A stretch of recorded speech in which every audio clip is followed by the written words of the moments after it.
My name is Jason, and this is Just Watches. If you're new to the channel and you like the content, I invite you to subscribe. And if you like the content of this individual video, please give it a thumbs up. Alright, today we have a review of the Islander ISL-21. This is the 38mm green Marine Masters style Islander watch. Now, if you're not familiar with Islander watches, this is Marc from LongIslandWatch.com's brand. And I really can't recommend it enough. I'm not affiliated with Marc in any way. I didn't receive this watch. I paid for this watch with my own money. However, when I first got into watches, I found LongIslandWatch.com and I ordered a number of watches there in rapid succession, kind of new to the hobby, and it was very good service. Marc has a great website. He does videos where he showcases the products that he has, but even better than that, he has a series called Watch and Learn. If you're interested in watches at all, you really need to start at Watch and Learn 1 and watch all the way through. He's going to cover things like how to size a bracelet and very technical things like why you don't want to set a watch between 10 a.m. and 2 p.m., kind of the dangers there, and he even shows like what part in the watch will break. So everything from interesting to extremely technical data about watches. It's super helpful, and it helped me learn a lot about the hobby. All right, plug aside, let's get into the review of this watch. So it's a 38mm case, 44.5mm lug to lug. It's about 14 millimeters thick, but part of that is coming from this double domed sapphire crystal. And then it's 20 millimeter lug width here. The bracelet features solid end links. It's all brushed finish, and it tapers all the way down to 16 millimeters, which is great. It jumps back up to 17 millimeters on the clasp. It has a safety catch and then double push deployant with a milled clasp, and you do get 3 micro positions. It's also very easy to size because it uses screwed links, so you just need like a 1mm-ish screwdriver to size this guy.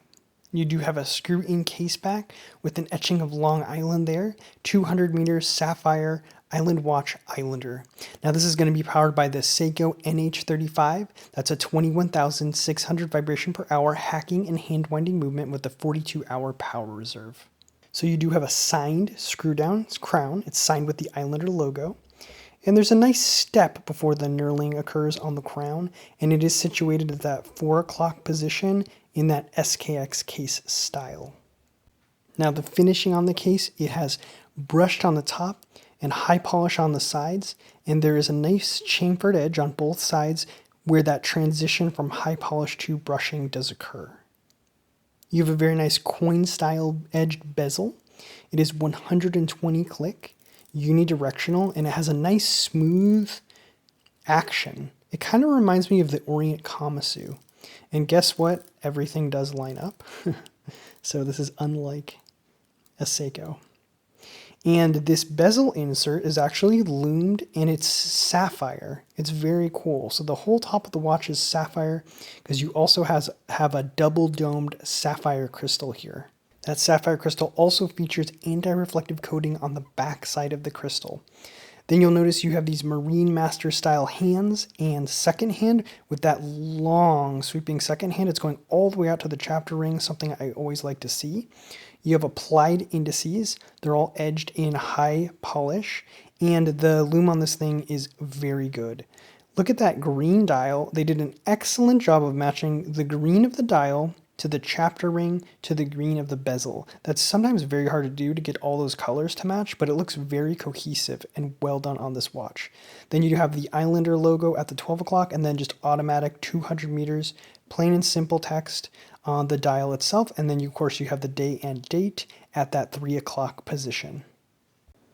So pros and cons on this watch. Well, pros, it's basically a laundry list of everything people ask for in a watch. And this is because, Marc's been in the watch business for a while, and I think he basically just kept track of everything people asked for and then put them all into one watch.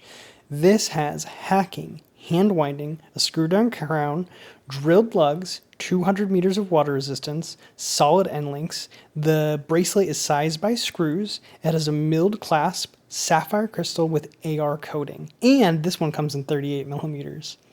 Another plus of this watch is it's compatible with all SKX like mods, and even the Jubilee bracelet fits on this one perfect. I have one, so I'll put one on and show you both this stock bracelet and the Jubilee in the Wristshots. And then you do have a loomed insert, bezel insert, and just killer loom overall. And actually, I did think of one more feature, Mark, you could do. You could actually loom the signed crown. That's something that I think Zelos does, and it's just a really cool detail. You could just add one more feature to that long laundry list of features. And the best part of all is this all comes in at $299. So it feels like a very solid SKX, modded SKX, where you've gone ahead and added sapphire crystal, maybe a strap code bracelet, a loomed bezel, but you're getting it at a price that's much less if you took an SKX and then did all those mods.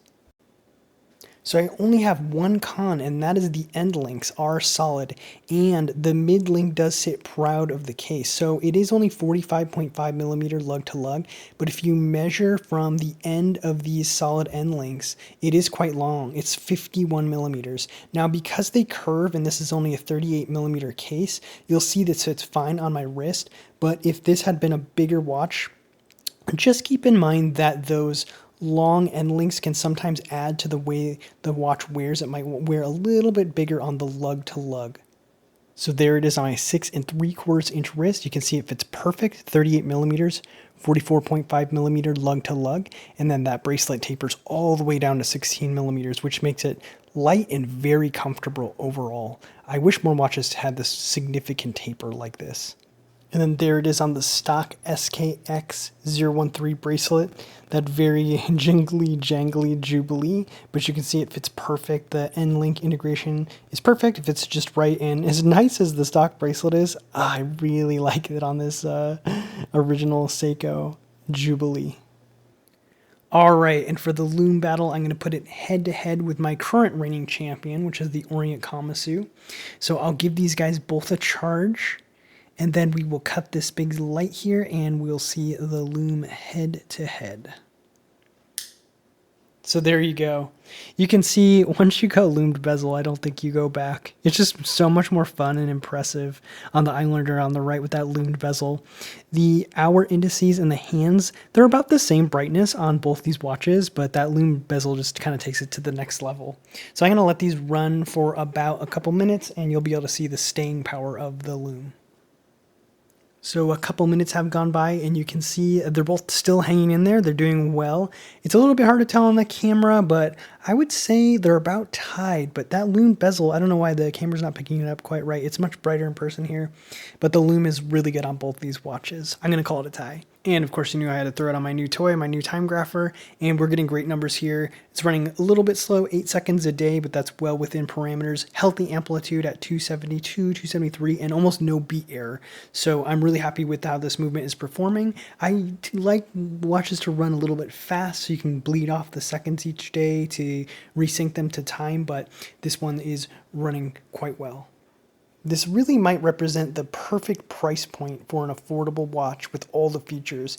You know, I really like the Orient Kamasu for that because you get the sapphire crystal, but the bracelet on this guy is just better. So overall, it's slightly more than the Kamasu, but I think the overall package, and you get that loomed bezel, just kind of represents a little bit more fun and a little bit more quality than that Kamasu. And that Kamasu is already packing in a lot of value for the money.